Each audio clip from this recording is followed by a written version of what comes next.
예, 믿음은 시도가 아니라 맡김이다. 믿음은 시도가 아니라 맡김이다. trying이 아니라 trusting이다. 믿음이라는 것은 trying이 아니라 trusting이다 라는 제목으로 하나님 말씀 증거하도록 하겠습니다. 느헤미야 흐름이 이렇습니다. 성전 재건을 마쳤죠. 7장까지 얘기입니다. 그 다음에 8장에서 수문학 광장에서 큰 말씀의 부흥이 일어납니다. 그래서 말씀이 선포되고 부흥이 일어납니다. 그래서 9장에서 말씀 선포 이후에 부흥의 결과 회개 운동이 벌어집니다. 그래서 돌이키고 자백하고 하는 것들이 있습니다. 세상에서 회개보다 아름다운 것은 없겠죠. 돌아서는 길이 가장 빠른 길입니다. 우리도 회개할 때 그게 가장 빠른 길이라는 것을 깨달아야 된다는 것입니다. 근데 회개는 가슴만 치고 신세 타령만 하는 게 아니라 행동에 발걸음이 있는 거죠. 그래서 그걸 헌신이라 그러는데 10장에선 드디어 헌신합니다. 결단이 나타나기 시작한다는 것입니다. 그래서 지도자들 84명이 서명하는 얘기가 나오죠. 그래서 이름 발음하기도 힘든 사람, 물론 느헤미야는 알겠지만 1번 느헤미야부터 84명이 사인합니다. 우리가 하나님 말씀대로 헌신하겠습니다. 그런 헌신의 내용이 10장이라는 것입니다. 우리도 마찬가지예요. 하나님의 이런 큰 부흥이 일어나서 변화를 나타나기 위해서는 반드시 행동하는 이 헌신이 있어야 된다는 것입니다.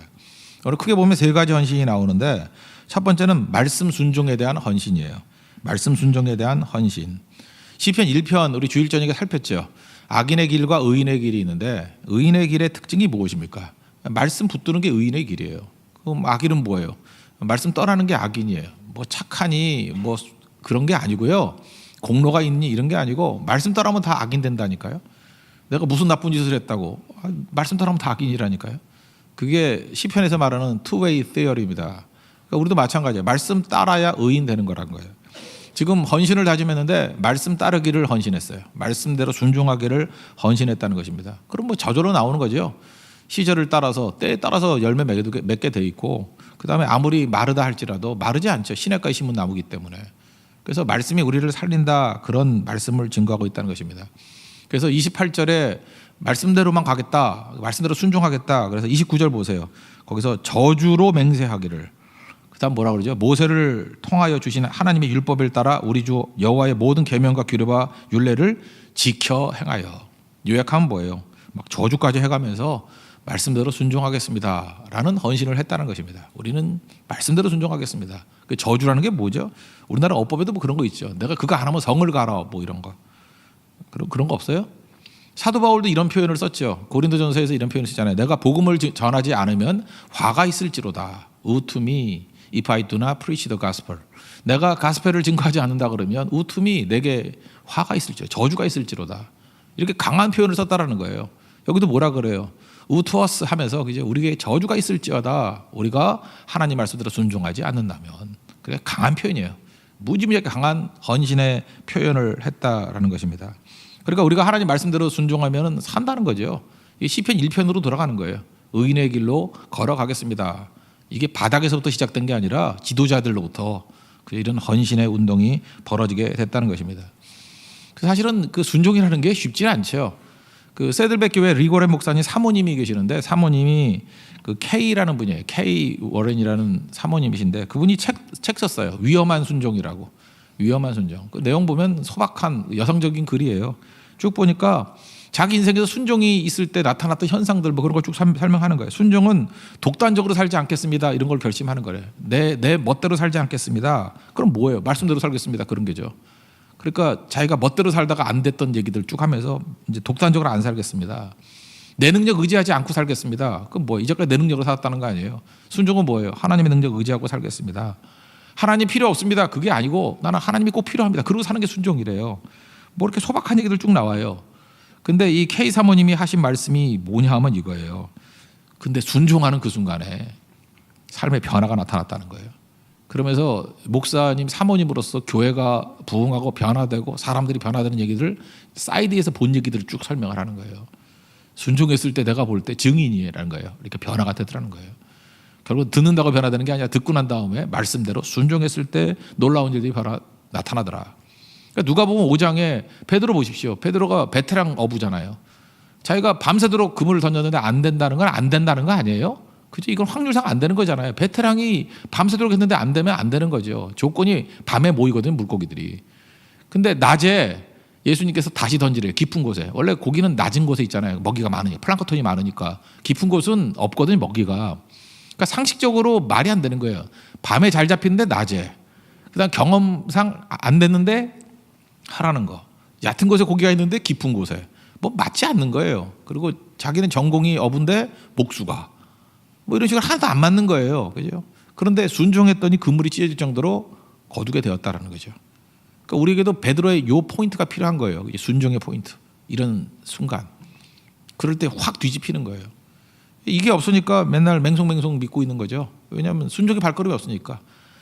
맨날 여러분도 그래서 머리 아파도 어떻게 살아요? 맨날 머리만 굴려. 얼굴이 벌게져가지고. 그냥 생각만 하는 거야. 맨날 생각만. 이게 맞나 저게 맞나. 되지도 않는 머리 갖고. 좀 움직여봐요. 움직여보라고. 먹기만 먹고 움직이지 않고 맨날 생각만 해. 그죠? 베드로같이 좀 던져도 보고 뭐 이래야 되죠. 다니엘의 제 친구도 마찬가지 아니에요? 다니엘도 마찬가지. 다니엘에서 1장에 뜻을 정하여 그렇죠. 언제부터 다니엘의 인생이 확 변한 거예요. 뭐 그거 하나님 안 믿었나, 뭐 기도 안 했나. 근데 어느 순간 뜻을 정해서 행동을 결단하잖아요. 우상에게 바친 물건 음식 안 먹겠다. 그 뭐 온갖 핍박 올 거 뭐 몰라요. 그거 바보가 아닌 이상. 압박이 오겠죠. 오더라도 나는 이 길 걸어가겠다라고 하는 순종의 발걸음. 말씀에 대한 순종이 있고 난 다음에 다니엘서가 시작되잖아요. 다니엘의 기적들이 시작되는 거 아니에요? 다니엘의 영광이 시작되는 거 아니에요? 여러분 왜 다니엘같이 못 살아요? 이름만 다니엘이잖아. 이름만 다니엘이라고 지금 뭐 할 거야? 뭐 문다니엘도 있고 먼 다니엘도 있고 다니엘이라고 하는데 이름만 지금 뭐예요? 뭐 열을 차단하는 거예요? 다니엘죄예요? 그 뭐 하자는 거예요? 그죠? 능력이 나타나려고 그러면 다니엘의 이 행동이 있어야죠. 행동이. 그 다니엘같이 되는 거죠. 다니엘의 제 친구도 마찬가지 아니에요? 내가 우상에게 절하지 않겠다. 그죠? 그래서 푸른 뿔에 들어가잖아요. 그 결단 아니에요? 죽으면 죽으리다 그거 아니에요? 그리 아니하실지라도 주님께서 하나님께서 나를 건져주시겠지만 건져주시지 아니한다 할지라도 나는 절대로 절하지 않겠다고. 그때부터 기적이 나타나는 거 아니에요? 이게 뭐예요? 말씀대로 순종하는 발걸음, 결단이 있기 때문에 그런 일이 벌어진다는 것입니다.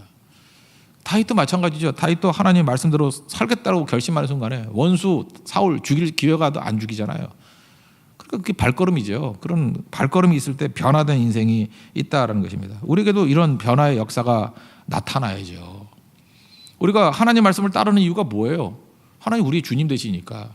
그 미국의 독립전쟁 할 때 있죠. 독립전쟁 할 때 미국을 많이 도왔던 나라가 이제 프랑스라고요. 그때 미국의 그 무슨 대사 비슷하게 간 사람이거든. 사신 비슷하게 간 사람이 레오나르도 디카프리오가 생각나죠. 예, 레오나르도 우드라는 사람이 있어요. 레오나르도 우드.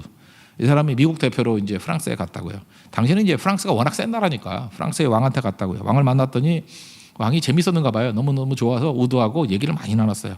많이 나눠서 왕이 내일 한 번 더 보고 봤으면 좋겠다 이렇게 얘기를 했다고요. 그런데 우드가 휴대폰을 두고 가는지 네 한 대답을 못한 거예요. 근데 이 사람은 당연한 거죠. 그래서 다음 날 왕한테 갔다라는 거예요. 갔더니 왕이 깜짝 놀라면서 이렇게 얘기했대요. 아니야 대답을 안 해가지고 올 줄 몰랐는데 와서 너무 반갑다고. 그럴 때 그 우드가 얘기했던 이거예요. 왕께서 명령하셨는데 내게 무슨 옵션이 있냐고. 내게는 순종만이 있다고. 왕이 얼마나 기분 좋았겠어요. 근데 당시 왕은 절대적인 거 아니에요, 그죠? 왕이 오라 그랬는데 무슨 옵션이 있냐고. 내가 각오하고의 말이 뭐 있냐고. 나는 왕이 오라 그랬으니까 내게는 순종만 있을 뿐이라고. 그래서 그 왕이 되게 좋아했대요. 되게 좋아하면서 그 외교 사절이 이 정도로 하니까 그죠? 필요한 거 다 도와주고 대주고 그랬다라는 거예요. 저는 이 얘기를 들어보면서 이런 생각을 해요.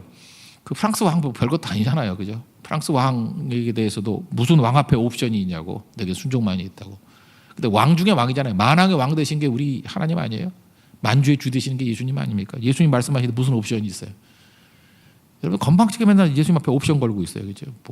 뭐 조건이 되면 때가 되면 여건이 되면 왕인데 무슨 옵션이 있어요? 순종만 있는 거지. 주님 말씀하시잖아요. 우리에게는 옵션이 없어요. 순종만 있을 뿐이라고. 그럼 능력이 나타나는 거죠. 우리에게 얼마나 많은 능력이 있겠습니까? 지금도 교회에서요, 뭐 인재들을 찾고 있는데 인재가 뭐예요? 뭐 지혜자, 탁월자, 뭐 좋은 대학 나오고 돈 있고 그런 거 아닙니다. 잠깐만 그런 거 갖고 인재라고 생각하지 마세요. 역대상 16장 9절 우리가 맨날 암송하는 거잖아요. 여호와의 눈은 온 땅을 두루 감찰하사 사람을 찾고 계신데요. 누굴 찾아요? 전심으로 자기에게 향하는 자들을 찾는데요. 그래서 그들에게 능력을 베푸신다고. 그러니까 하나님께서 지금 누굴 찾는 거예요? 헌신자 찾는 거예요. 말씀대로 순종하고자 하는 헌신자 찾고 있는 거예요. 그러면 그에게 능력을 베푸시나니. 그래서 하나님 앞에 쓰임 받는 사람들을 보십시오. 되게 무능하고 부족하고 뭐 준비도 좀 덜 된 것 같이 보이고. 근데 하나 확실해요. 하나님 말씀이라 그러면 순종할 마음이 있는 사람이에요. 하나님께서 그거 본다는 거예요. 순종하려는 마음들. 이번에 지금 말레이시아 선교 되게 어려워요. 시기가 어려워요. 10월 2일 날 원래 그 휴일 때 가려고 말레이시아 작년에 그랬잖아요. 항상 그때 가는데 이번엔 뭐 공휴일이 열흘 정도 된다면서요. 표가 없어요. 표가. 뭐 어디든 표가 없어요. 그렇다고 배 타고 가려니 또 열흘 걸리고 그죠? 그럴 수도 없고. 어떻게 해요? 그래서 그 마지막 끝물에 가요. 10월 9일 날. 그러니까 휴일 마지막 날.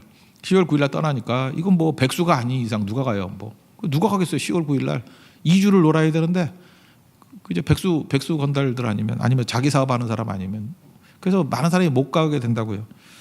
그래도 어떻게 하겠습니까? 그래서 뭐 또 하나님께서 또 이끌어 주시겠지 하고 한 사람 한 사람 헌신하는데 또 그 조건에 맞는 사람들 있잖아요. 뭐 휴학을 한 사람들이라든지 뭐 잠시 퇴직을 한 사람들이라든지 뭐 자영업을 하는 사람들은 이게 다 맞더라고요. 근데 젊은이들이 많이 부족하잖아요. 근데 젊은이들이 이렇게 하나씩 모으는데 제가 깜짝깜짝 놀랐어요. 순종의 발걸음이 있어요. 그죠? 하나님께서 이끌어 주신다. 순종의 발걸음. 제가 지금 한 4명 정도 연락했는데 4명이 다 오케이. 지금 현재 확률 100%예요. 그죠? 그래서 뭐 젊은이들 20대도 한 7, 8명 갈 것 같아요. 그러면 이제 조화가 될 것 같거든요. 예, 이게 맞아 떨어지잖아요. 제가 느끼는 게 뭐냐면 그래요. 하나님께서 은혜를 주셔서 다른 거 모르지만 말씀 앞에서 억지로 한다는 얘기가 아니에요. 할 수 있는 부분에 있어서는 최선을 다해서 순종하더라고. 그죠? 이렇게 머뭇거리지 않아요. 눈치 보지 않고 유다지파 같아요. 뭐 누구 가요? 이런 거 묻는 사람 아무도 없어요. 갑니다. 그거밖에 없어요. 다 선두예요. 순서가 몇 명이 되든 간에 누구 눈치 안 보고 내 여건이 되면 간대요. 다 유다지파예요. 그죠? 눈치 안 봐요. 그게 다 유다. 순서는 다르지만 그 마인드는 다 유다예요. 눈치 안 보고 그냥 그 시점에서 간다 그러니까 이게 순종이거든요. 제가 다니엘의 포스를 느꼈어요. 다니엘의 세 친구의 포스를 느꼈어요. 베드로의 포스를 느꼈어요. 이거는 하나님 앞에 헌신하는 순종의 발걸음이구나. 그러니까 놀라운 일들이 벌어지는 거죠. 주님 말씀하시면 내가 나아가리다. 주님 뜻이 아니면 내가 멈춰서리다. 그거예요. 그죠? 이 말씀 순종에 대한 헌신 그런 게 있으니까 사람들에게 평안함이 있는 거예요. 평안함이. 오늘도 그 신앙인의 표지 중에 하나가 거룩이 있고 또 하나가 즐거움이라 그랬죠. 주께 맡기니까 이렇게 거룩함도 있지만 또 하나가 즐거움이 있거든요. 왜 즐겁죠? 고통 중에도 즐거운 거예요. 고난 중에도 즐거운 거예요. 그래서 고난 중에도 즐거워할 수 있는 게 능력이에요. 이게 다 끝나야 즐거워하겠다 그런 거 아니거든요. 우리는 고난 중에도 즐거워요. 넬슨 만달라 보세요. 27년 동안 감옥에 있으면서도 거기서도 즐거움을 찾았다니까요. 그럼 밝게 살았대요. 거기서도 썩지 않았대요. 왜요? 그 안에서 즐거움을 찾았기 때문에. 그러니까 놀라운 인성이죠. 놀라운 인격이죠. 우리에게도 마찬가지라고요. 이렇게 하나님 말씀 앞에 순종하고 하나님 말씀은 최종적으로 승리한다. 여호와께서 의인의 길은 인정하신다. 이걸 믿는 사람은 그 안에서 즐거움이 있다고요. 그래서 여러분 즐겁게 하십시오. 마귀는 항상 심각해요. 마귀는 항상 심각해. 그죠? 그 마귀 영화 이런 거 한번 보세요. 그럼 마귀는 이게 어두컴컴하게 나와요. 유머 없이 나온다고. 그죠? 맨날 이렇게 웃지도 않고. 마귀 웃는 거 봤어요? 그 이상하게 웃는 거 말고요. 이게 밝게 웃는 게 하나도 없다고. 여러분 웃어야 돼요. 저는 한국말 가운데 마귀가 준 우리 한국말이 하나 있다고 생각해요. 놀고 있네 이런 거. 그런 말 쓰지 말아요. 놀고 있네. 그 비아냥거리는 거 아니에요. 놀고 있어야 돼요. 뚜 가가지고 우리 다 놀고 있어야 돼요. 왜 놀고 있죠? 건강함이라고요. 하나님 앞에 건강함. 예수님이 즐기시는 분이잖아요. 그래서 바리새인들이 와가지고 예수님 비아냥거리면서 하는 얘기가 뭐냐면 놀고 있네 그랬다고. 그 나쁜 놈들이죠. 그래서 뭐라 그래요? 그 마태복음 11장 19절 보니까 먹기를 탐하고 먹는 걸 되게 좋아하고 막 즐겁게 드셨어요. 예수님이 심각하게 드시지 않고 즐겁게 먹고 포도주를 즐기고 그 음료수죠 뭐 그러고 세리와 죄인들의 친구로 다 경계하는 사람들이잖아요. 같이 즐거워하는 거예요. 세리와 죄인들 사이에서도 즐거워할 수 있어요. 남 눈치 안 보잖아요. 누가 보니 안 보니 이런 거 안 보고 언제나 즐거움이 있다라는 거예요. 그거 왜 그렇죠? 그 말씀 안에서의 확신 때문에 그래요. 그죠? 이게 확신이 있으면은 어느 곳에 있든지 세리와 죄인이라는 이런 언터처블하고 있어도 즐거울 수 있는 거예요. 언제나. 그죠? 그리고 즐겁게 먹고 즐겁게 휴전할 수 있는 거. 이게 순종하는 사람의 능력이라는 것입니다. 이걸 뭐라 그래요? 아름답다 그런다고요. 여러분 아름다운 인생 사십시오. 그죠? 말씀대로 순종하는 길. 그럼 그게 아름다운 인생이에요. 하나님 앞에 이런 거룩한 인생을 사는 믿음의 종 되기를 바랍니다. 두 번째 헌신한 게 뭐냐 하면 거룩에 대한 헌신이에요. 그러니까 세상 것들과 단절하겠다. 특징이 30절에 나오죠. 이방 결혼 안 하겠다는 거예요. 우리의 딸들을 이 땅 백성에게 주지 아니하고 우리 아들들을 위하여 그들의 딸을 데려오지 않겠다. 뭐 그러니까 국제 결혼하지 않겠다 그런 뜻을 하기보다는 가나안 땅의 영향을 받지 않겠다. 나쁜 영향을 받지 않겠다. 이게 핵심이죠. 그죠? 이 영향을 받지 않겠다. 신명기에 보면요. 신명기 31장 16절 보면은 이 가나안이 문명 사회거든요. 이스라엘 백성들은 지금 그 광야에서 40년 동안 있었던 그 문명이 아닌 곳에서 왔잖아요. 근데 나름대로 가나안 문명이 있었다고. 문명 사회니까 그 16절에 31장 16절에 너는 내 조상과 함께 누우려니와 이 백성 그 땅으로 들어가 음란히 그 땅의 이방신들을 따르며 일어날 것이요 나를 버리고 내가 그들과 맺은 언약을 어길 것이라. 이걸 두려워한 거예요. 그러니까 가나안은 가나안의 문화가 있고 가나안의 종교가 있고 가나안의 영향력이 있다고요. 그거에 휩쓸려 다니지 말기 위해서 결혼이 중요한 거죠. 그죠? 그러니까 그 결혼뿐만 아니라 모든 관계가 다 그렇다고요. 내가 그거에 나쁜 영향을 받을 것 같으면 그런 관계는 끊어야죠. 그리고 또 전도해서 우리가 좋은 영향을 미칠 수 있다 그러면 그런 관계 속에 나가야 되는 거죠. 세상과 단절해 살라 그런 뜻이 아니라는 거 아시겠죠? 이게 지혜로운 거라고요. 그러니까 세상과 동화되는 게 아니잖아요. 우리가 가지고 있는 생명을 가지고 세상을 변화시키는 걸 복음화라 그러고 세상의 영향이 교회에 들어오는 걸 세속화라 그래요. 그러니까 세속화를 경계하는 거예요. 세속화 대신에 우리가 뭐 하라고요? 복음화 하라는 거예요. 복음화. 그러니까 어떤 때 보호해 줄 필요성이 있죠. 철저한 능력을 가지고 영향을 미치기 전까지는 훈련받아야죠. 그래서 아이들은 보호하잖아요.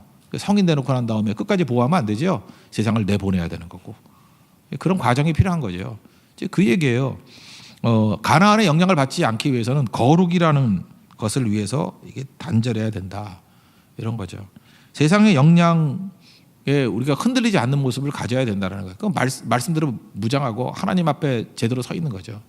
그럼 세상의 도전이 뭔가? 탈무드에 보면은 사람을 평가하는 세 가지라 그래요. 이게 세속화의 영향, 우리가 세속화에서 영향을 받느냐 안 받느냐를 보는 세 가지래요. 하나는 돈주머니, 술잔, 분노래요. 지금도 맞다고 생각을 해요. 어떤 사람이 이 사람이 복음적인 사람인가 아니면 세속적인 사람인가. 세속화가 일어나느냐 복음화가 일어나느냐 이 세 가지 보면 알아요. 돈주머니, 술잔 그리고 분노. 돈 줘보면 알아요. 돈 줘보면은 돈을 사용하느냐 돈에 끌려다니느냐. 돈 진짜 좋아해요. 돈 준다 그러면 예배고 뭐고 다 필요 없고 뭐 그냥 주님도 필요 없어요. 돈 버는 거라면. 돈 번다고 예배도 안 나오고 돈 벌어 정신 팔려가지고 선교도 안 가고 돈 벌어 정신 팔려가지고 뭐 아무것도 못하는 사람들이 있죠. 그 딱 보면 몰라요. 그 세속화라고. 그 시험이질 몰라 자기는. 지금 시험 보고 있는 건데 만천하에 자기를 알리는 거죠. 나는 세속적인 사람이야. 돈이에요. 돈 주머니. 돈 줘보면 안다는 거죠. 넘어지지 마십시오. 그래서 돈이 하나님께로부터 멀어지는 요소가 되면 안 되는 거죠. 그럼 그건 끊어야 된다는 거예요. 끊고 돈 없어도 돼요. 우리 아무것도 없이도 갔잖아요. 주님께 나가는 거예요. 가나안은 돈이 있는 곳이에요. 바알이 돈이잖아요. 그러니까 돈 때문에 바알 숭배한 거거든요.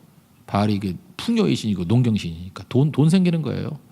그거 끊고 하나님께 갈 수 있는가? 그러면 그 다음에는 하나님이 주시는 돈들이 다윗보다 돈 더 많은 사람이 있었어요. 근데 다윗이 돈에 움직이는 거 봤어요? 사용을 했지. 돈은 사용하는 거예요.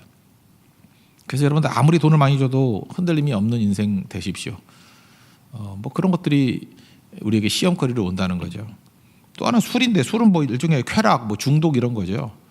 술 마셔보면 아는 거죠. 그러면 그 사람은 그 술의 힘에 의해서 중독의 힘에 의해서 마귀는 우리에게 쾌락 같은 걸 주거든요. 그걸로 끌려다니는 거예요. 정신 못 차린 사람들 쇼핑한다 그러면 난리 부리고 그죠?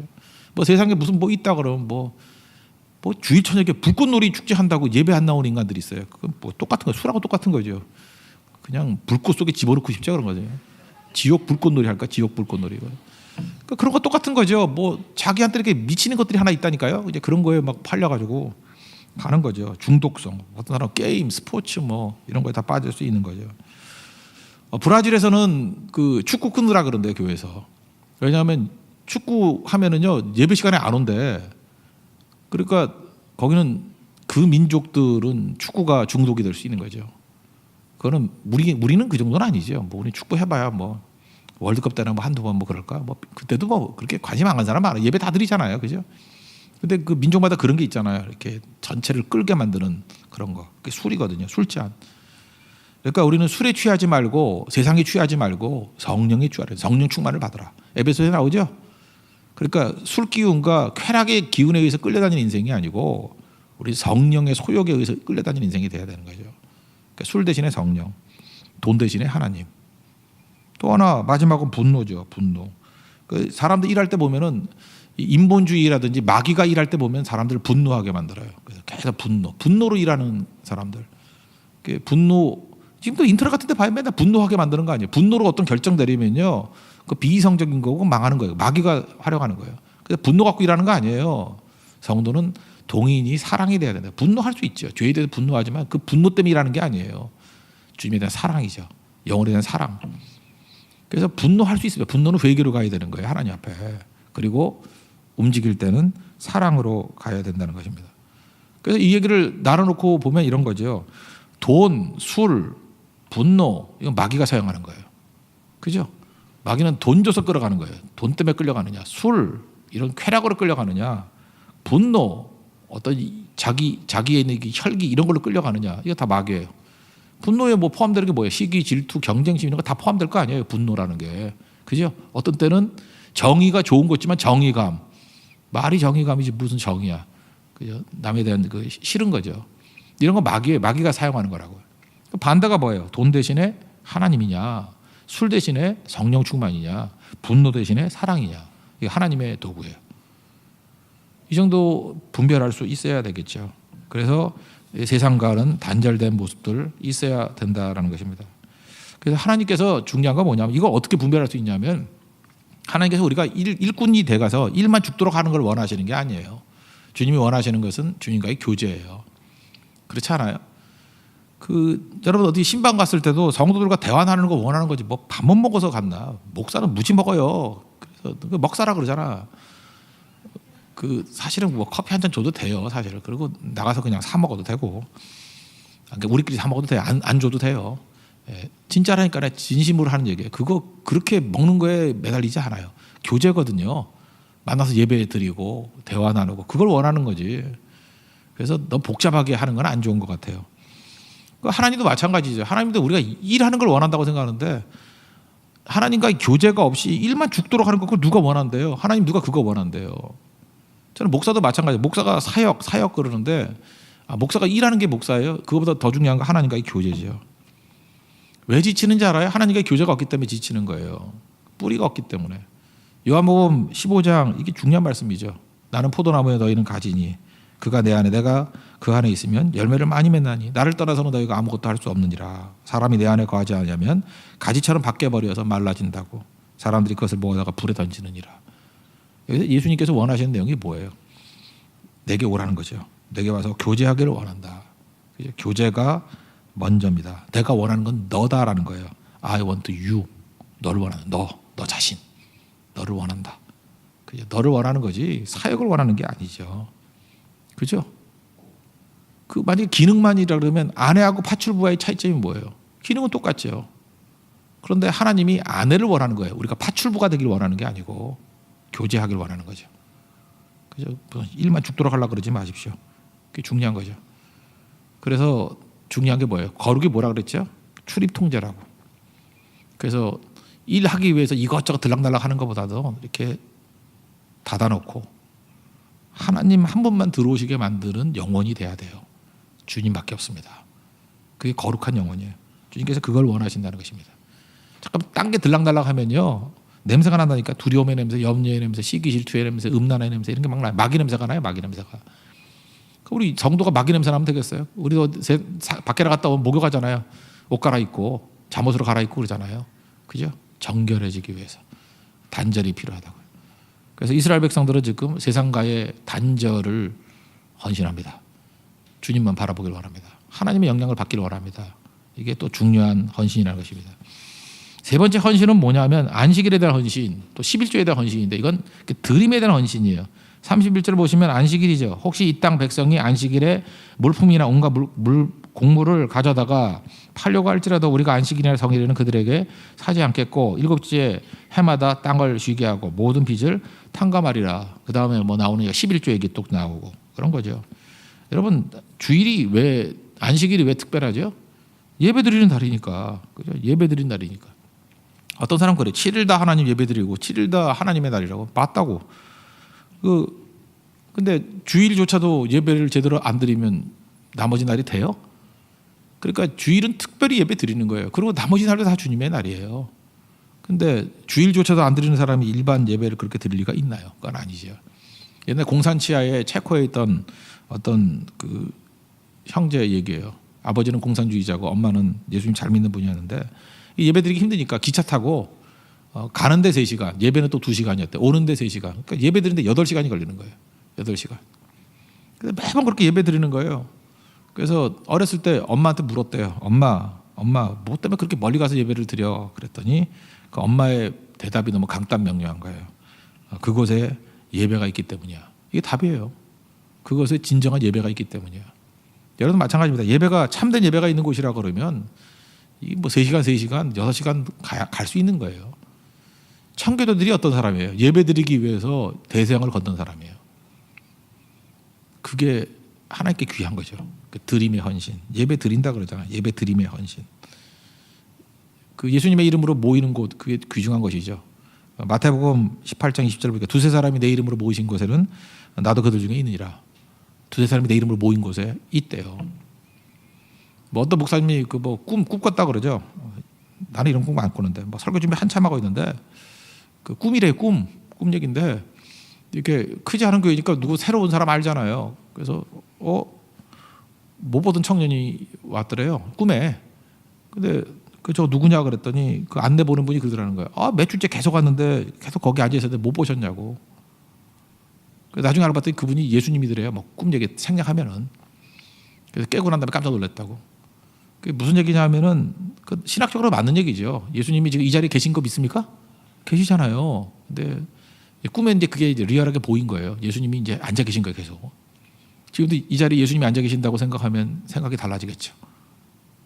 진짜 여기 계시거든요. 우리 함께 계시거든요. 2-3사람이 예수님의 이름으로 모인 곳에 내가 그들과 함께 하겠다고. 그러니까 예수님 계신 곳이잖아요. 그러니까 예배에 목숨 걸 필요성이 있죠. 예수님 만나러 오는 거예요. 예수님과 깊은 교제를 나누기 위해서. 이제 그게 중요한 거겠죠. 그러니까 예수님 믿고 의지하니까 시간도 드릴 수 있는 거고 안식일이고 그다음 물질도 드릴 수 있는 거예요. 이게 11조고. 그다음에 주님이 우리를 공급해 주시는 걸 믿기 때문에 하나님이 일하시는 걸 믿기 때문에 God works when you pray. when we worship. 우리가 기도할 때나 예배 드릴 때나 주님께서 일하신다는 거 믿죠? 그래서 여기에 예를 들면 안식년을 얘기하는 거예요. 안식년. 안식년이 계산을 보세요. 7년째 쉬는 거죠. 그러니까 7년째 쉬고. 그다음에 그 신년은 뭐예요? 안식년이 7번 있을 때. 7, 7이 49. 그러니까 49년째도 노는 거죠. 49년째는 왜 놀아요? 안식년이니까. 그 다음에 50년도 노는 거죠. 50년이 시즌이니까. 그리고 농사 지으려고 그러면 씨 뿌리고 거두려고 그러면 가을까지 또 1년이 걸리죠. 계산이 안 돼요? 49년은 안식년이니까 노는 거고 50년은 신년이니까 노는 거고 51년은 씨를 뿌려도 거둘려니까 1년 걸리는 거고 그러니까 결국은 신년이 온다라는 건 3년 노는 거죠. 그죠? 3년 아무것도 안 하는 거라고. 근데 인생이 100년 넘게 잘 못 살잖아요. 100년 넘게 살아요? 뭐 있지만 시기하잖아요. 그러니까 평생의 신년은 한 번 오죠. 그렇지 않아요? 평생의 신년은 한 번 오잖아요. 50년 오는 거. 한 번 올 때 3년 정도는 주님께 헌신할 수 있는 거죠. 우리 교회에서도 그렇게 해서 신년이라고 해서 헌신했던 분이 있어요. 근데 2년 동안은 잘하다가 3년 때 믿음이 흔들려가지고 딴짓하다가 망했던 케이스가 있어. 참 믿음이 그래. 여러분 잘하는 사람이에요. 그러니까 2년 동안 잘하다가 이제 걱정이 되는 거야. 참 믿음이 그렇게 없는 거예요. 그죠? 그냥 끝까지 갔으면 되는 건데 2년 동안 잘하다가 3년 때 막 흔들리는 거야. 이제 이거 내가 너무한 거 아니야? 내가 과도한 믿음 아니야? 뭐 주변 사람들이 그때까지 막 다 채워줬는데 그 믿음이에요, 믿음. 여러분 그 만나 거두는 원리도 똑같은 거죠. 매일 일용할 양식만 거두는 거 아니에요. 더 거두면 썩죠.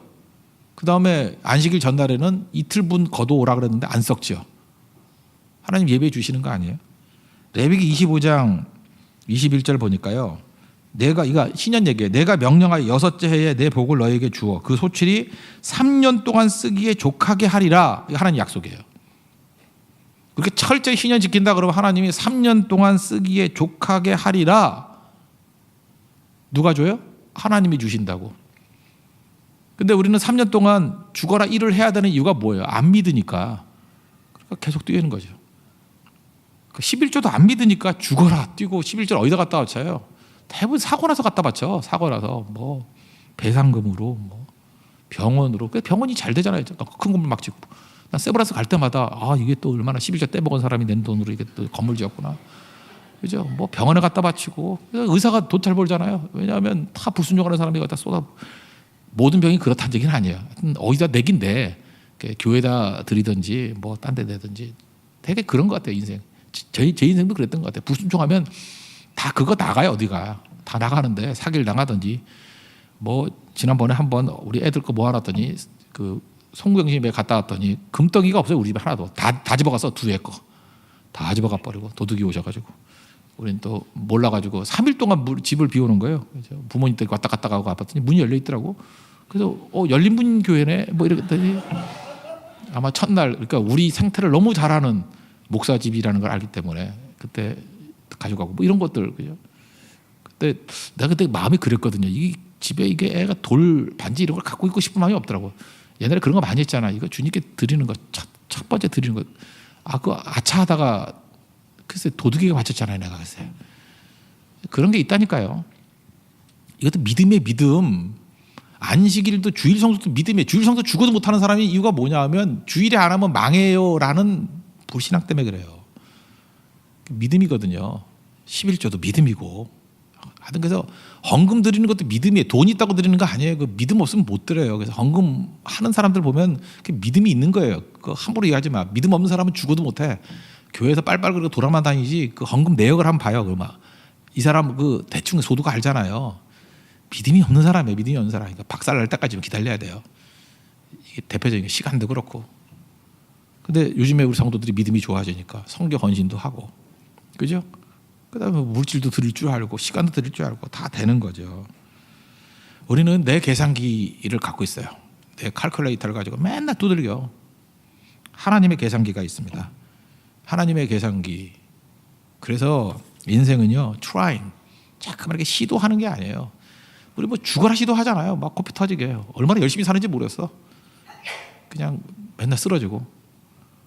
뭐하러 그렇게 살아 하나님의 자녀들이? 우린 trying으로 사는 사람이 아니라 trusting으로 사는 거예요. 맡기고 사는 거라고. 신뢰하고 사는 거라고.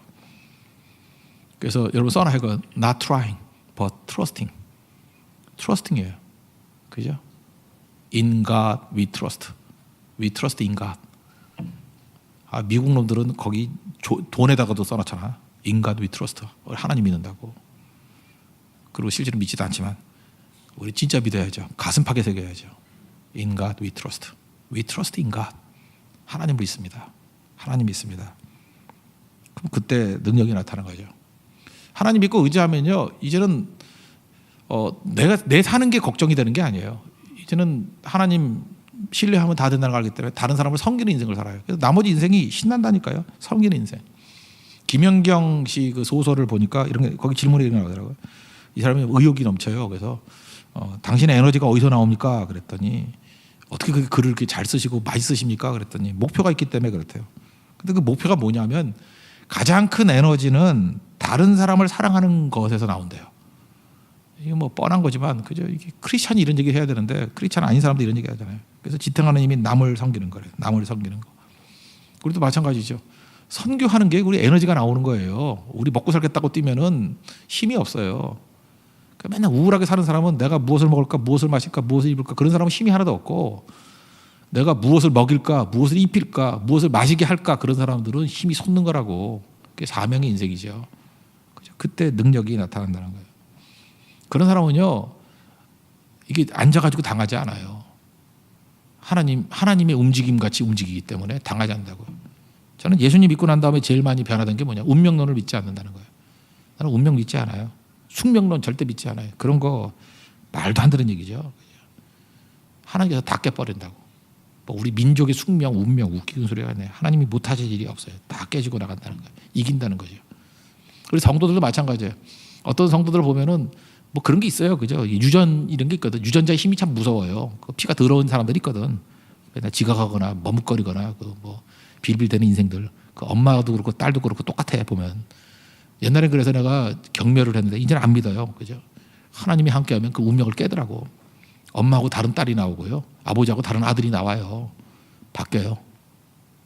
하나님 앞에 헌신할 때 바뀌어요. 완전히 바뀌어요.